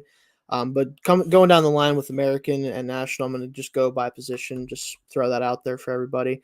For American League, I have Ty France, Seattle, for the first base. Interesting first base situation with the AL right now. Not a lot of guys hitting for power, which is a little bit interesting, considering that position is so heavily invested in power typically as far as your value offensively. But a lot of guys who are really more just overall hitters than just power hitters this year in the AL. And then in National League, Paul Goldschmidt. I mean, like it's tough, right? Because the Mets are the best team, and I really want to put him in there. We all know what we're talking about, but Paul Goldschmidt has just been maybe the best hitter, period, in baseball this year, depending on who you ask. Kind of hard to leave him off, even though Alonso has done a really good job for the Mets. He's been the power threat there. It's just kind of hard to go with not Goldschmidt there as a starter, at least. Jose Altuve, as much as I try to avoid the Astros in general as much as I can talking about them, because we know how toxic that'll get. He's had a great season. Yeah, though. he's still been great. Props. Yeah, as far as second baseman go, he's the most impactful still right now, and that Astros team is really kind of funneling things up right now as far as adding the wins up and getting a real big lead over the Angels, who we'll talk about some of their players later. As far as the second base in the National League, Jazz Chisholm, he's just the most fun guy. He's been really good this year. He's taken a step up a little bit overall, and it's just kind of hard to pick someone else over him to be the starter, especially just because everyone was going to want to see him in the All-Star starter, right? Like that's what it's hard to go up against a fan favorite right now. Exactly. I mean, it really never happens where they don't get in. So right. Yeah, that's an easy pick right there. Yeah, for sure. And then for third base in the American League, that might be the hardest spot to decide a starter, because I mean you have Rafael Devers, who again maybe one of the five best hitters in baseball so far this year, just unbelievable streak of seasons. Now he's been one of the best players as far as hitters go in baseball for a good while now. But I got to give it to Jose Ramirez. I mean, the guy's insane. He's pretty much keeping the Guardians afloat pretty much by himself offensively. I mean, they've been way better than I would have thought they'd be based on their payroll and just everything they're trying to do there. So I have to give him the starting nod with Devers right behind him. And third base, opposite thing, Machado has to be the starter in National League. I mean, he did just have an injury where he rolled his ankle, apparently. Hopefully he doesn't miss too much time, but he'd have to miss a significant amount of time not to at least still be the starter in the National League with the season he's had. As far as shortstop goes, Tim Anderson is hitting, I think, 360 something right now, if I'm not mistaken, unless he fell off a little bit. You're going to be the starter. There's no argument against that one, no. Especially because he has, even though he's had a little bit of a slump right. As of recent, there's no reason not to put him in at this point. There's not enough. I mean, there's just not enough other guys who are having good enough season shortstop that you can really put anyone else as far as starter. Innocent until proven guilty. Right. Like Bogarts is going to obviously be there all the time, but he's not this plus defender or anything like that to help mitigate how much of a better hitter that Anderson's been this year. So, and for shortstop, I was struggling with this in National League. I'm going to give it to Trey Turner, just because I felt like someone other than just someone else we'll talk about here shortly needs to be in the starting lineup from the Dodgers. That's kind of where my reasoning is mostly. But yeah, Turner's had a great year, obviously too. But it for me, I just kind of gave him the nod for that reason primarily over a couple other guys. Then we get into the outfield, and this is tough for National League especially. But American League, we know Trout, barring something crazy happening to him in the next 2 months. We know Judge, obviously, right? Yeah. Then it gets interesting because you have Taylor Ward, who's been great for the Angels as well. You have Kyle Tucker from the Astros. I went just because, again, I'm trying to do some fun factor too. I want to see Byron Buxton being the starter in the outfield. I want to see Really? him Yeah. out. Yeah. I want to see him out in center field, make Trout play a corner or whatever. I want to see something crazy from him in the All-Star game as a starter. That's kind of my biggest motivation, but also he is right up there with some of those other guys as far as impact goes too. Minnesota, they have a pretty good team this year so far, so he's Not a too big part bad. of You that. can't complain. Yeah, exactly. And the National League, I'm going to give one nod to Acuna Jr. just because I want to see someone from Atlanta make it, and I think he's done a pretty good job since coming back. Yep. Obviously Mookie Betts, probably going to be at least in the top 3 for betting and NL MVP right now, so he has to be up there, obviously. And then I decided to go with Jock Peterson from the Giants. Big power hitter this year for them. He's had a great season, kind of under the radar a little bit. Him and Yastrzemski both in that outfield have been very good, but I'll give him the nod with just the power numbers for sure. And catcher is probably the easiest, honestly, position for starter in both leagues. I have Alejandro Kirk for the Blue Jays. Great hitter so far this year, which I was a little bit surprised by just because I wasn't sure if he'd be able to hit well enough to be the full-time starter, but he's quelled those concerns. And then Wilson Contreras. I mean, he, as far as hitting catchers go, there's no other conversation there. He just from his hitting prowess alone, he's a starter. I agree. No, it's a good list, man. You got some awesome names in there, and really some, obviously respected names, and obviously they should be in there. I don't think anybody you've listed in there, it's a question mark, and it's pretty much a front runner. So really good list there that you came up with. I hope it comes true, and it'll be interesting to see what happens though, just over this next couple of months, because I feel like this is really when it starts to define which teams are going to be able to hold where they're at, which teams are going to be able to maybe make a run or fall a little bit. I think this is the most interesting time for baseball besides the playoffs or the run for the playoffs. So and plus it's just good weather to go out and watch a game. So Absolutely. you really can't complain. Hey, real quick though, we didn't say our one nice thing about the Reds today. So I need. Oh yeah, nice we have it. I will say I was looking at. I believe I'm going to double check. I believe it's Brandon Drury for the Reds. I was considering him actually. Okay, we got a consideration for the Reds. Yeah, I was thinking about him a little bit, but he just kind of fell behind. They have a couple players that actually statistically are better than I would have thought at this point in the season. So definitely, I think that I'm not sure who their representative is going to be or if they're like what that's going to look like, but he'd be a guy to look out for right now, Brandon Drury again. So perfect. Well, we got anything else today, or are we done? That's all I got for today. Yeah, for baseball. Not a lot going on. Once we get closer to the All-Star break, that's when we're going to hear some more news about trade rumors and stuff like that. So. Yes, sir. All right. Well, we're going to transition into football. It's going to be a quick little 20-minute section here, and I believe Tim and Ben are joining me. Shane, are you staying on? Yes, I'll be staying on. Yep. Perfect. Let's do it. I'll just add these guys in here. Let's get going. What's up, boys? Welcome back. Well, what's going on? Ready to talk guys? football? Oh, nothing but the quickest football section that we'll have probably in the history of the show. Instead of me getting lost for 2 hours on one stupid topic. So let's get right into it. We got Sue obviously coming here. He's been in the league for a little bit, but as of recent on ESPN, he's said that he's most likely not going to be coming back to the Buccaneers. That being said, he really wants to continue to play the game. For his age and for his background, do you see him playing football this upcoming year? I do. I mean, there's going to be a team that takes a chance on him. Just says, hey, it won't hurt. He's probably not going to get what he's been getting around 8-9 million. He'll probably get around 4 or 5. But it's really, I think it's going to be up to him if he wants to take 4 or 5 million or 2, 3, however much he gets offered. But with guys like this, there's always going to be a team that takes a chance as long as they have the cap space. And it might be one of those deals where he goes into training camp with the team and doesn't make it out. But do you think he's that type of player, though? Do you think with everything that he's done in his career that he's a Super Bowl champion? Do you think he's at that time in his career where he's like, yes, I want to restart and just take the league, not a league minimum contract, but not a big dollar contract on a team that's probably not going to, make a run at a Super Bowl, may make a run at the playoffs. Do you think he's interested in that just to keep on playing? I could see it. I mean, with how much he's gotten fined in his career, he might want to make that money back in a year. But yeah, I mean, like I said, I think at least one, especially a playoff. I think it actually will be a playoff team that takes a chance on him. I don't think it will be one of those rebuilding teams that will be like, "Hey, do you want to come play for us?" Because it wouldn't do anything for them. But I could see a team that wants to add another guy in there real quick. I mean, God knows the cap space. Who knows how that works anymore since everybody's signing everyone. Maybe the Rams somehow still have $4 or $5 million hanging around, and they'll say, "Sue, you want to come?" Yeah, reunite with him. Yeah. Yeah. So I don't know. I mean, I think he'll get it. He'll get a shot. Maybe it will be though one of those things where he goes into training camp, and they say, actually, now that we think about it, we're going to cut you before the season even starts.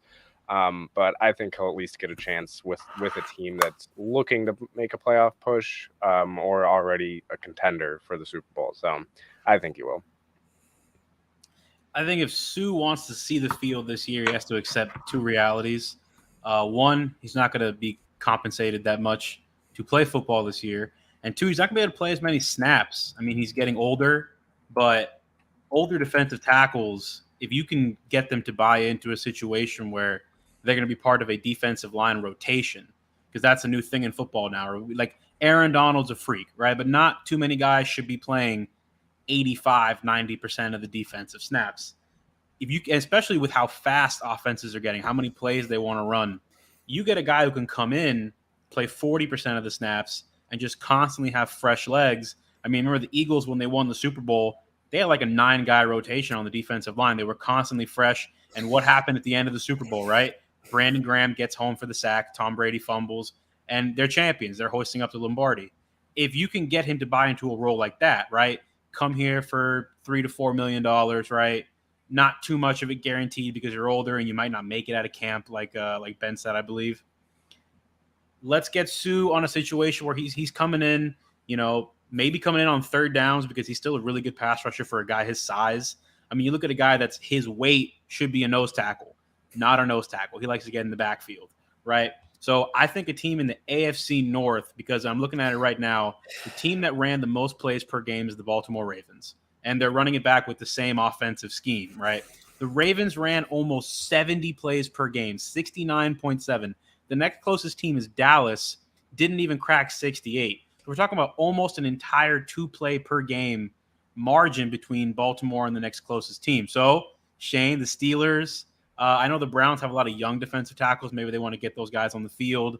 A team like Cincinnati has a guy like DJ Reader who is huge and could use a breather every once in a while. So, and they just made the Super Bowl, right? And the Browns, we know, have Super Bowl aspirations. Definitely not this year if Deshaun's going to be suspended for a whole year. I just watched Jacoby Brissett. He ain't getting you nowhere.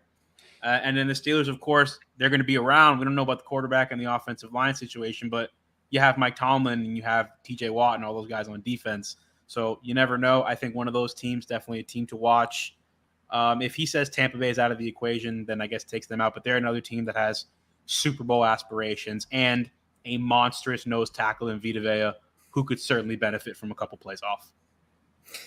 Yeah, I think it's funny you mentioned the AFC North because the direction I was going, which I want to just make a quick note. I appreciate you, Tim, for Minkah Fitzpatrick still. Glad that we were able to get him under contract for the next 5 years. So appreciate that trade to this day still. Brian Flores' fault. It's all. I'm not going to disagree with you, but obviously it didn't make that much of a difference now that he's on the team. So anyway, just want to throw that out at you, Tim. Here's what's going to happen. So Sue's going to wait till probably mid-August, right? Camp's already started. Veterans, he's a veteran. He doesn't want to go through a full camp probably at this point. If he doesn't have to, he doesn't need it realistically. He's always taking great care of his body, right? Baltimore Ravens are going to give him a call because I already see this happening. I've seen it enough times. This is crap they pull, right? Between this year with the draft already, and they're probably going to somehow sign Lamar to like a $30 million a year deal because of course they would. I don't know what's going on with that still. They're going to call Sue like, hey, you want to come play like 15, 20 snaps a game, Just give our our younger guys on the line a breather every so often, teach them what's going on. Say, yeah, sure, yeah. You're going to play in a division where Bengals, we're not sure exactly what they're going to look like coming off Super Bowl. Hopefully for them they're better, but we don't know for sure. That kind of came out of nowhere. My Steelers are a question mark, and I'm willing to say it. I really don't know exactly what to expect from them. And then you have the Browns, they're the Browns, so they're still the Browns, regardless of how good of a team they may or may not have. They're the Browns. He'll say, yeah, I'll come play for you for like $4 million, something like that. That's what I think is going to happen. Yeah, I think overall, you just look at the situation. He's only going to try. Me personally, I think he's only going to go to a Super Bowl contending team just for the legacy. I don't necessarily know if he's got the heart in him to be a part of a team that's on the verge or was on the verge of making the playoffs last year and wants to go through that much responsibility and wear and tear on his body for being that much older. But going on to our next topic here, kind of a fun one. Tyreek Hill obviously came out the other day. Was talking about not Danny Dimes, but Tua Tagovailoa, who is essentially more accurate than Patrick Mahomes. It's there was a little bit back and forth between the two as well. It was interesting to see. So I want two opinions from both of you guys and your takes here. Number one, is there anything medically wrong with Tyreek Hill mentally? Just because I don't know why you would ever say that. It's not even a funny joke. Number two, what do you think about the media and how they take this into perspective like we're talking about it now? Do you think it's like, a little behind the scenes, the guys are talking, they're like, hey, let's throw that out there. It'll be fun to mess with them. Or do you think it's really like a confidence booster? Do you think Tyreek's saying it to talk to a younger Tua Tagovailoa who's, maybe been doubted by a lot of people in his career so far? Do you think he's saying that to get him fired up for the season? I'll start with you, Tim. I think it's like Tyreek doesn't believe that, right? Look, I mean, Tua's best trait is his accuracy, right? If you get him and Mahomes throwing the same distance, gotta be this because Mahomes' arm is freaky, the same distance into a net, would it be off by one or two? Maybe. Like, he is really accurate, sure, but Patrick Mahomes is Patrick Mahomes. This is all about confidence. I mean, look, as someone who has all the knowledge and all the information of what's going on in the last 3 years, and someone who saw it coming from the beginning, Tua's been crapped on by the organization, right? Whether or not he can be a great quarterback or a good quarterback, whatever it may be, that's left to be seen. We'll see what happens with Mike McDaniel and the new players. But this is about everything that happened before. Like, you watch him play football, and there are times when he does look confident, and you see some really, nice plays. The last game against New England comes to mind. I think everyone in the building kind of knew Brian Flores is going to be gone. So all of a sudden, out of nowhere, Tua's icing the game with big scrambles, faking out his buddy Kyle Van Noy. But and Mike McDaniel and all the coaches have been doing the same thing, right? There's not going to be a season where every week we wake up on a Tuesday this is going to be the week Deshaun Watson's traded to the Dolphins. That's not going to happen. There's not going to be a situation like the Ravens game where rumors are that he didn't play because he was being punished for telling teammates he was healthy enough to play the week before. And Brian Flores got mad about that. And now we're trying to read Landon Roberts' lips on, no, that's not happening anymore. Like, this is his final year as the potential future quarterback for the Dolphins. They have 2 first-round picks. This is it. It's his, we thought last year was his tryout, and that kind of got thrown out the window because he did get hurt early in the season. Thanks a lot for that, Matt and Ben. Didn't need to see that week 2 of the football season. Didn't have to watch Jacoby Brissett, but hey, it is what it is. This is going to be it, and the Dolphins are going to make sure that there is no questions left about Tua after this season, right? If he doesn't play well, then it's likely, he's not the guy unless something drastic happens, like you lose 3 starters on the offensive line and Tyreek Hill. Like, that's unlikely to happen, right? That's one situation, his play. The next one is his injury history. If he gets injured again, you can't, pick up that fully guaranteed 5th-year option. You just financially can't do it, because that would mean he would have had at least 1 injury in, I believe, 5 straight football seasons now, going back to college. At least 4, yeah, right? Not 5. Regardless of whether we think the hand in his rookie year was real or not, he missed time. He missed the game because of it. The next one is his good play. If he plays good, then all right, maybe you do what you did this year with Teddy Bridgewater, veteran competition. but you have to start thinking about that fifth-year option if he does play well. The confidence is one thing, right? They want to instill him with confidence because they believe that Brian Flores did not. And then good players, they went out on a spending spree, and they got him good players on offense, especially on the offensive line. So does he think Tua is a more accurate quarterback than Patrick Mahomes? No. Do you think that? No. Do I think that? No. I mean, Shane, was it you that was on with me and Matt when we did our top 5 quarterbacks? Like, I had Patrick Mahomes number 1, diehard Dolphin fan, draft an analyst who had Tua as a very high-ranking prospect. I do not think Tua is better at anything. I mean, here's the than thing, Patrick though. Mahomes. Do you think it's more? Do you think it's responsible of Tyreek Hill to put that out in the media? No, Like, just be like, I was reading well, this. what is this more about Tyreek Hill than Tua Tagovailoa? Because, like, what kind of a teammate is it to be like, hey, I'm going to throw these unbelievable standards at you by saying you're more accurate than one of the best quarterbacks in the NFL? Wasn't about to say the best. We all know who the best is from my perspective.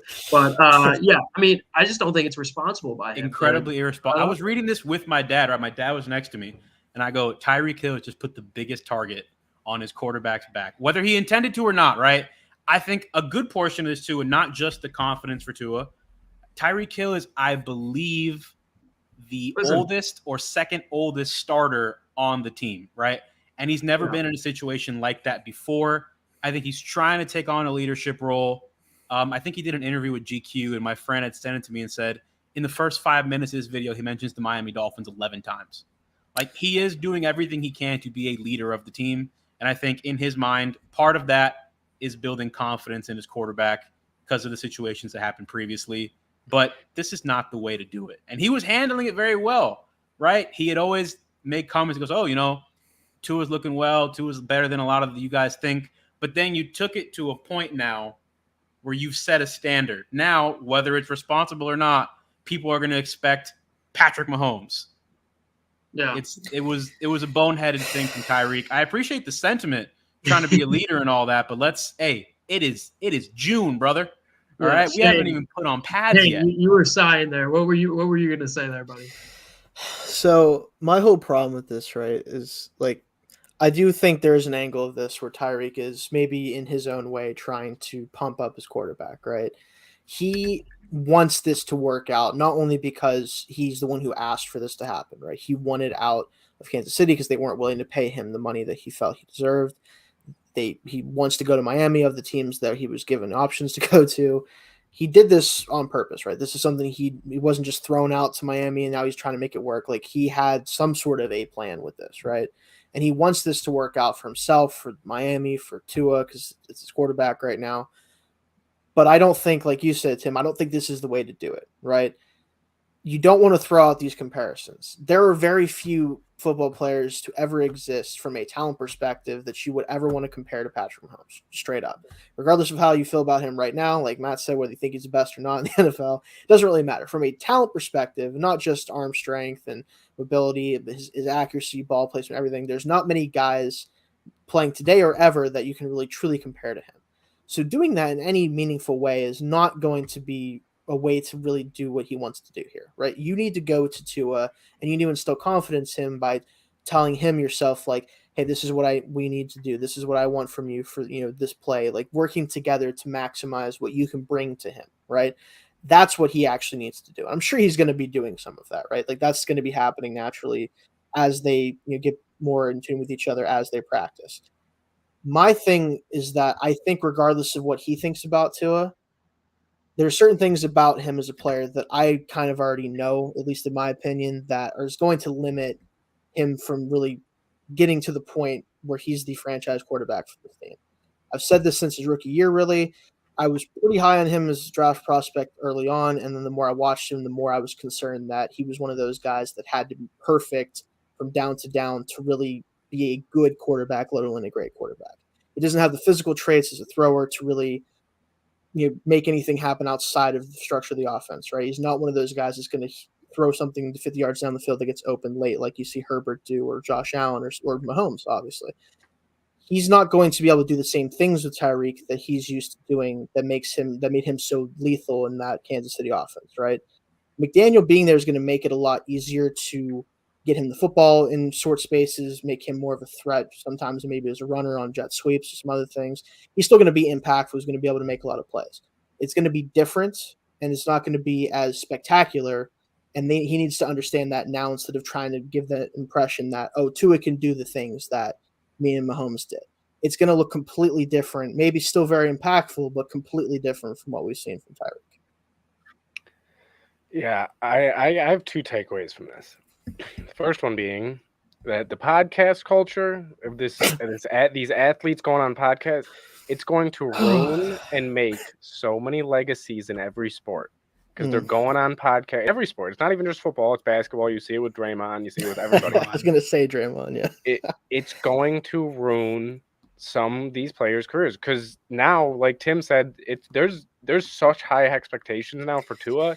And where does he come week 3?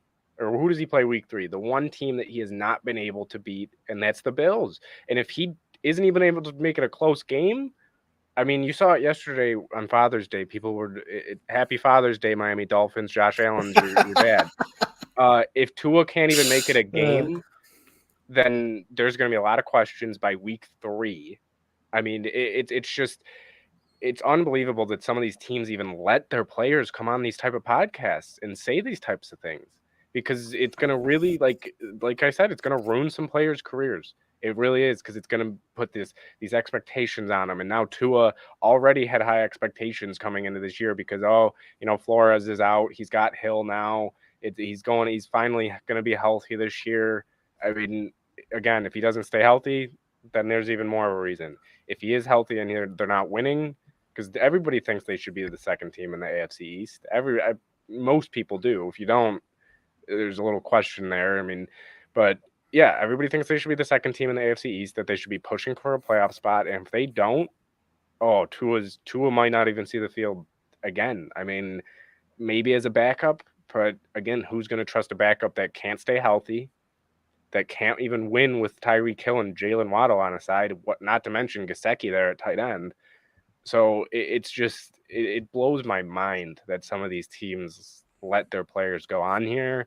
I think you're going to start seeing fines from some teams if some players start saying some outrageous things. I was about to say that incoming contract clauses, podcast-related ones coming up here shortly. Like you can only appear on these team-related podcast networks. Like that's just exactly. You start seeing that soon. And it's just going to get worse. McAfee, I swear he's going to go downhill. Pat McAfee won't have anybody then. Except Aaron. We'll always have Aaron. We'll always have Aaron. Yeah, Packers couldn't tell him that. Yeah, that was probably in Aaron's negotiations. It's like, hey, I'll come. I have a weekly appearance. He'll also Pat McAfee will also have that kid. I don't know if you saw that video. That kid calling in and swearing of a storm on it. And he's like 8 years old. But oh my gosh, yeah. Regardless, yeah, there's going to be it's going to be a problem in every sport. These podcasts that people are jumping on and everything. So maybe Mike Trout should go on a podcast, help baseball. I would love to see Mike Trout on anything. You wouldn't be able to tell the difference between him and the host. He'd just be so boring and normal. Hey, he could talk some fantasy football, commissioner. Yeah, well, see what happens. The world's worst commissioner. Yeah. The only thing I bring this topic up to is just because of how we've seen this with other players in the league when they get traded from different teams, especially when they've had gifted quarterbacks. And, the comparison I do, and not really that he was able to talk about his previous quarterback, but you look at Stephon Diggs when he came to Buffalo, right? He got here and immediately talked about Josh Allen, but he wasn't going around comparing him to pretty much everybody else. He wasn't even comparing him to Kirk Cousins. And, Cousins isn't the most talented quarterback, but he's been pretty consistent as being an average quarterback in the league. And at that point in time, Josh Allen to the entire media and NFL media he's overrated. What a waste of a 7th round pick or 7th overall pick. And at that point in time, Diggs was like, hey, Josh is actually pretty good. He's a lot better than you think, but he didn't go overboard. He didn't start comparing him to other people. He didn't, put this unbelievable task on Josh's shoulders, and maybe, Josh Allen, now that he is one of the top quarterbacks in the league, obviously he, was able to rise to that occasion. We don't know if Tua would be able to, but I guarantee there was conversation though with these guys behind the scenes where they're like, hey, I want to say this about you.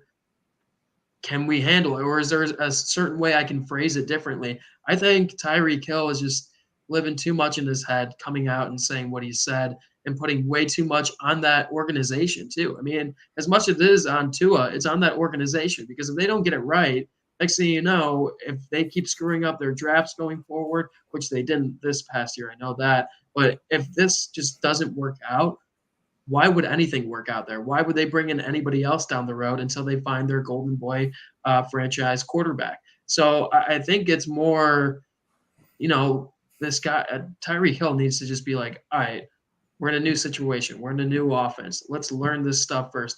You can have all the confidence in the world you want in yourself, but let's at least get to training camp before we start saying some of these Put things. the pads on, You please. My goodness. Or Put just, the offense in.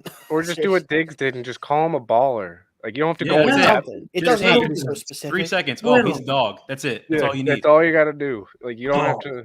You don't have to start saying, "Oh, he's more accurate than Patrick Mahomes." Like, come on, dude. Like, The next podcast is going to be, guys, when we're talking about Tua's 8 Super Bowls, I mean, I'm going to come back here saying that's the next episode. Oh, All right, I'll be on that No, one no. to be the one more anti- topic, real quick. You got anything, Shane? No, I'm good. I just Okay. mentioned I'll be the anti to a guy on the podcast if we want to have that podcast. Perfect. I'll be there too. All right. Last topic, NFL helmets. It's not, the most exciting thing, but it's kind of almost a step into what the NBA has been doing, in my opinion, over the past couple of years, where they get the retro like jerseys and the city jerseys, whatever it may be. Seems like the NFL is expanding a little bit by offering new helmets if they want to take it, and different color schemes down the road. We've seen the Saints come out with their new helmets, and then Tampa Bay reported that they're going to go back when they have the retro for the 2023 season. What are your thoughts on this? Do you guys have certain styles you want to see come back into here? Do you think it's a little too much for the NFL, or do you think they should stick with just the same simple looks, or should they go and pop it out, go crazy? I'm gonna say on the Saints side, I don't know Yeah, if I love that Saints one. I mean, it's really not. Especially when great. famous Jameis is going to be wearing it. We'll see what happens. Maybe make it like a little smaller, the stripe of the logos or something. I mean, it's just, it doesn't look exactly that great to me. But the Bucks, I love it. I love the retros. I love most teams' retros. I mean, besides maybe the Steelers Bumblebee ones. Listen, they're the best jersey that's ever been put on by an NFL team. Do you solely own one? because of That's how the important stupid? question. Yeah, do you own a Bumblebee? Listen, I don't own many jerseys because expensive, but I would definitely own one, and it probably will be the next one I get. Yeah, But I'm just kidding. I love the retro. I'll say that. I'm a fan of any team, most teams going towards the retro. But yeah, I think the Bucks nailed it. The Saints, I get you're trying to go a little more modern, but it looks like, I don't even know what it looks like. It just does not look good to me. All I'm gonna say is give me all the stupid jerseys helmets that you can give me. I don't care if they're ridiculous. I don't care if they're the most putrid thing on the planet. I just think it's hilarious every time I see something ridiculous. That's why I love the Bumblebee jerseys. I know they're bad. They're terrible. In fact, they hurt to look at physically, but I don't care because it cracks me up. Also, some of Ben's best games for some reason was always when he's wearing the stupid things. I don't know what it was, but I'll take it, right? And then just with the helmets, like the Saints helmet, I kind of like it just because I like any real dark colors with helmets and stuff. I always think it looks pretty cool. Bucks is just classically bad, where it's like you have to like it pretty much just because it's so ridiculous. But because I remember like the NFL films would be taught like every time they talk about the Buccaneers when they first came out, everything about them was so ridiculous, right? Like it kind of harkens back to that, and I like that. And also the idea, we'll see if he's even around in 2023, like you're saying for those helmets, Matt. But the idea of Tom Brady wearing that helmet cracks me up immensely. So I would love to. We've all seen the meme of like the face of actual Tom Brady. Yes. I'll say this last thing about the Saints real quick. Mm-hmm. I like the thought of the Saints helmets. I don't like the execution. Right. I think of the that's same pretty fair. I Yeah. mean, let's see if we can pull it up here one more time. I mean, just look at that. I mean, are we out playing college football right now? Yeah, are we it's- in the MAC championship game right now? Or like, what do we got going on? Yeah. It's a little See, much. normally I like simplicity, so I would say just keep one helmet. You don't need these multiple helmets. But we have gone so far over the line of simplicity with some of these things. 2 examples that came out this week. The Eagles changing their Oh lettering my God. to something you can make on Microsoft Word. And those new Utah Jazz uniforms outside of the throwback, it's literally just the word Jazz with numbers. Again, give me an hour. I can make it on Microsoft Word, and I don't know how to use Microsoft Word. I mean, someone got paid thousands of dollars to do both those things, and they literally just wrote out the words. It's nothing. There's nothing interesting about the Eagles wording, nothing interesting about the Jazz uniform.